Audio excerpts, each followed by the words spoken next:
Today I'm going to tell a story from Feryal, who lives in Gaza, and she has a version of a very old story, and I'm going to tell her version of this story.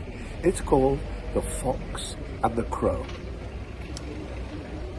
Mr. Fox was walking in the woods early one day when he looked up into the tree, and he saw a crow with a piece of cheese in her mouth. I love cheese. Now how can I get my hands on it? So he thought, what can I do? He's thinking and thinking and thinking. And then he has a very clever idea. And he says to Mrs.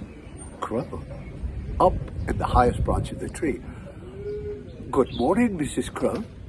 It is a beautiful day, isn't it?" Mrs. Crow says nothing. "Oh, I said good morning to you, but you didn't answer me. Maybe you can't hear up there." Mrs. Crow is suspicious straight away. This is not easy. So he says again, "It's a beautiful day, isn't it?" Mrs. Crow once more didn't answer.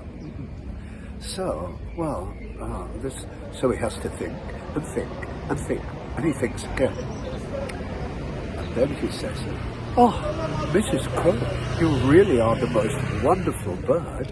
You have the most beautiful feathers. They're so shiny. And you have the most intelligent eyes." And he keeps trying to think of things to say to her. And then he says, "And I hear that you have a most beautiful voice. Would you sing me just one song?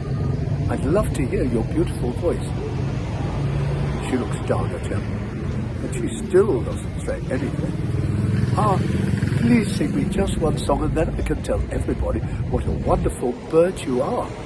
You're actually the queen of all the birds." And so she still looks down at him, but she likes the idea that he thinks she looks like the queen of the birds. "I'll tell everyone you're the queen of the birds. Just sing me one little song. I'm sure you have a wonderful voice." She liked to hear this, and she smiled just a little bit, and then she smiled a bit more, and then she opened her beak to thank him. And of course, the piece of cheese in her beak falls right down and lands into Mr. Fox's mouth. Oh.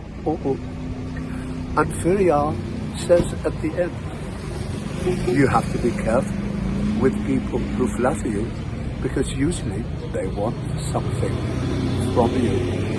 So I was so glad to tell this story from Feryal, who lives in Gaza, and I hope that actually she and her family are safe at this time. Thank you.